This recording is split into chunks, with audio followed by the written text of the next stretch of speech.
Hello everyone, welcome back to my channel Keya's nursing journey.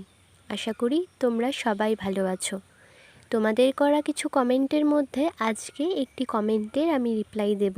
আজকের ভিডিওতে আমি যে কমেন্টটি রিপ্লাই দেব, হয়তো এরকম প্রবলেম অনেকেরই রয়েছে। শাবনুর আমাকে কমেন্ট করেছে, দিদি আমি এই ইয়ার এইচএস দিলাম, আমি জিএনএম নার্সিংয়ের জন্য প্রিপারেশন নিচ্ছি। তো আমি কি কলেজে অ্যাডমিশন নেব নাকি নেব না বুঝতে পারছি না। আর আমার 18 ইয়ার্স হয়নি, তাই স্কুল থেকেও কন্যাশ্রী স্কলারশিপও পাবো না, আর স্বামী বিবেকানন্দ স্কলারশিপ তো পাবো না। তাহলে কি করলে ভালো হয় একটু বলবে? তো অনেকেই রয়েছে যারা এই বছর উচ্চ মাধ্যমিক দিলে, তোমরা অনেকেই কলেজে অ্যাডমিশন নেবে, অনেকে নার্সিং ট্রেনিং করার কথা ভেবেছো, অর্থাৎ নার্সিংয়ের জন্য প্রিপারেশন নিচ্ছ, এন্ট্রান্স এক্সাম দেবে। আবার অনেকেই রয়েছে যারা অন্যান্য বিভিন্ন প্রফেশনাল কোর্স নিয়ে পড়তে চাও।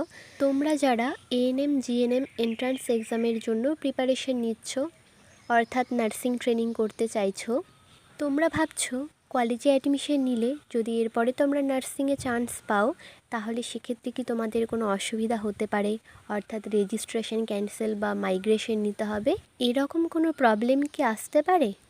তোমাদের বলে রাখি যে তোমরা যদি কলেজে অ্যাডমিশন নাও এবং তারপরে নার্সিংয়ে চান্স পাও, সেক্ষেত্রে কিন্তু তোমাদের কোনো অসুবিধা হবে না।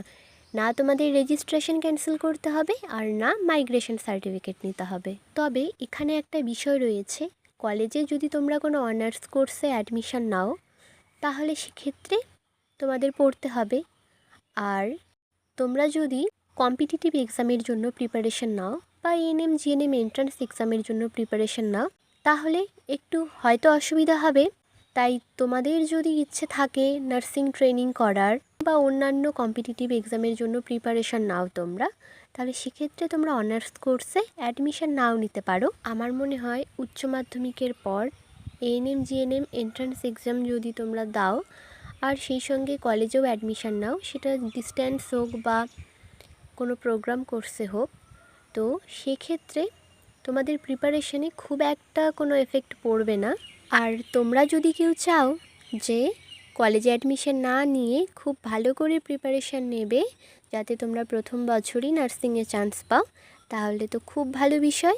আর সেই সঙ্গে স্কলারশিপের বিষয়টিও বলে রাখি, নার্সিংয়ে কিন্তু স্বামী বিবেকানন্দ স্কলারশিপ পাওয়া যায়, অর্থাৎ উচ্চ মাধ্যমিক পাশ করার পরেই যারা নার্সিংয়ে অ্যাডমিশন নেবে তোমরা কিন্তু স্বামী বিবেকানন্দ স্কলারশিপ পাবে। অনেকেই উচ্চ মাধ্যমিকের পর 18 বছর বয়স না হওয়ার জন্য কন্যাশ্রী পায় না স্কুল থেকে, তাই কলেজে তোমরা যদি অ্যাডমিশন নাও, তোমরা তো কলেজ থেকে কন্যাশ্রীর টাকা পেয়েই যাবে।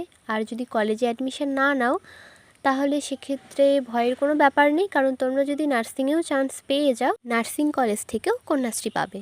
আর যেমনটা স্বামী বিবেকানন্দ স্কলারশিপের কথা বললাম, তোমরা যদি উচ্চ মাধ্যমিকের পর কলেজে অ্যাডমিশন নাও আর কলেজে স্বামী বিবেকানন্দ স্কলারশিপ করো, আর সেখান থেকে স্কলারশিপের টাকা পেয়ে যাবে, এবং তার পরের বছর যদি তোমরা নার্সিংয়ে চান্স পাও, তাহলে কিন্তু তোমরা নার্সিংয়ে ট্রেনিংয়ে সেই 3 বছরে আর কোনো স্বামী বিবেকানন্দ স্কলারশিপের টাকা পাবে না। তো এই ছিল কলেজে অ্যাডমিশন এবং সেই সঙ্গে স্কলারশিপ সম্বন্ধিত কিছু কথা। আশা করি বিষয়টি তোমাদের বোঝাতে পেরেছি। তো আজকের ভিডিও এখানেই শেষ করছি, দেখা হচ্ছে নেক্সট অন্য কোনো ভিডিওতে। ভিডিওটি ভালো লাগলে লাইক করবে, শেয়ার করবে, চ্যানেলে নতুন হয়ে থাকলে চ্যানেলটিকে সাবস্ক্রাইব করে রাখবে। নার্সিং ট্রেনিং রিলেটেড অথবা এএনএম জিএনএম এন্ট্রান্স রিলেটেড কোনো কোয়ারি থাকলে অবশ্যই কমেন্ট করে জানাবে।